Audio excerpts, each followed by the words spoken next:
സഹയാത്രി. പൗരോഹിത്യ സ്വത്വവും ദൗത്യവും അടിസ്ഥാനമാക്കി 100 ധ്യാന ചിന്തകൾ. അവതരണം ഫാദർ ഹെൻറി പട്ടരുമഠത്തിൽ SJ. സഭയെ സ്നേഹിക്കുന്നവൻ. ഇനിമേൽ നിങ്ങൾ അപരിചിതരോ പരദേശികളോ അല്ല, പ്രത്യുത വിശുദ്ധരുടെ സഹപൗരരും ദൈവത്തിൻ്റെ കുടുംബാംഗങ്ങളുമാണ്. അപ്പസ്തോലന്മാരുടെയും പ്രവാചകന്മാരുടെയും അടിത്തറമേൽ പണിതുയർത്തപ്പെട്ടവർ. അതിൻ്റെ മൂലക്കല്ലോ ക്രിസ്തു യേശുവും. വിശുദ്ധ പൗലോസ് അപ്പോസ്തലൻ എഫേസോസുകാർക്ക് എഴുതിയ ലേഖനം 2-ാം അധ്യായം 19-20 വാക്യങ്ങൾ.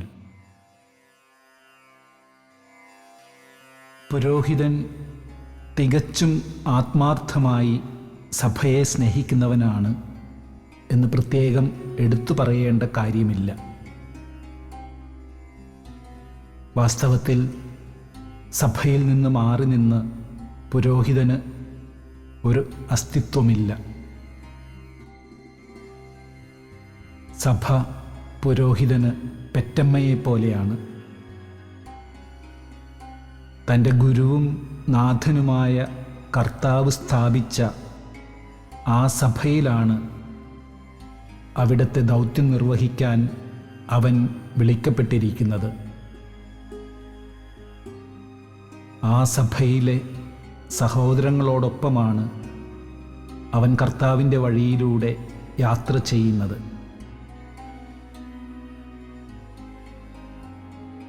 സഭയാണ് പുരോഹിതന് അവൻ്റെ സ്വത്വം നൽകിയിരിക്കുന്നത്.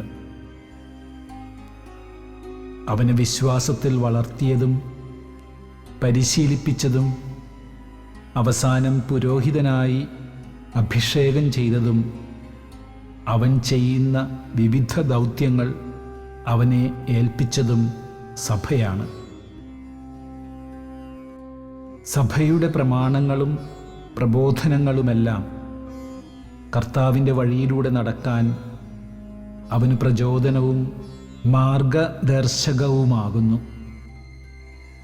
അവൻ്റെ എല്ലാ പ്രവർത്തനങ്ങളും പ്രവർത്തന ശൈലിയും സഭയുമായി ബന്ധപ്പെട്ടതാണ്. തൻ്റെ നാഥനായ യേശുവിൻ്റെ മണവാട്ടിയായ സഭ താൻ കൂടി ഉൾപ്പെടുന്ന അവിടുത്തെ പ്രിയജനത്തിൻ്റെ കൂട്ടായ്മയാണെന്ന സത്യം അവനെപ്പോഴും ഓർക്കുന്നു. സഭയുടെ ചരിത്രവും സംസ്കാരവും പാരമ്പര്യവുമെല്ലാം അവന് പ്രിയപ്പെട്ടതാണ്.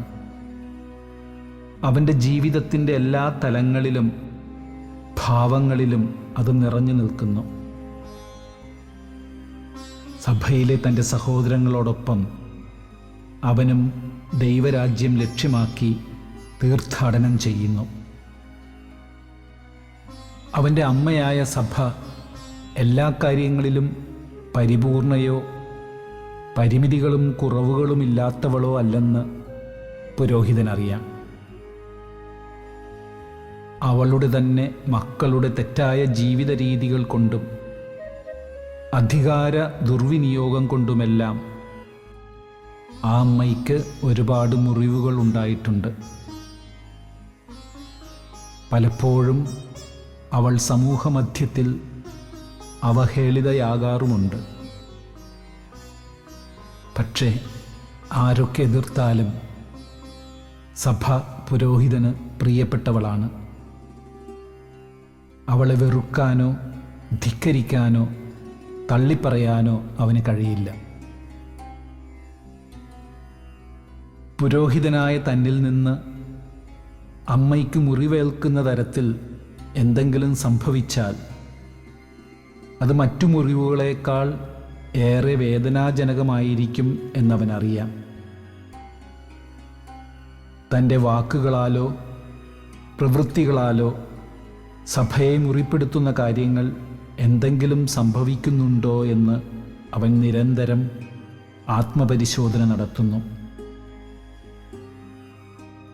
സഹയാത്രികരിൽ ആരെങ്കിലും അത്തരം കാര്യങ്ങൾ എന്തെങ്കിലും പുരോഹിതൻ്റെ ജീവിതത്തിൽ നടക്കുന്നതായി ചൂണ്ടിക്കാണിച്ചാൽ അവനത് എളിമയോടും കൃതജ്ഞതയോടും കൂടെ അംഗീകരിക്കുകയും തൻ്റെ തെറ്റ് തിരുത്തുകയും ചെയ്യുന്നു.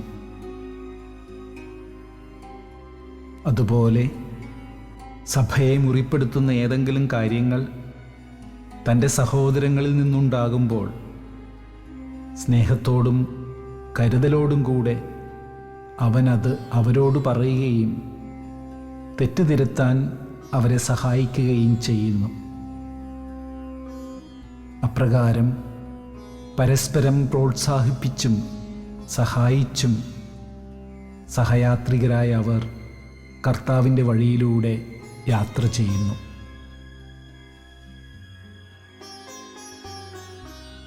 ധ്യാനം.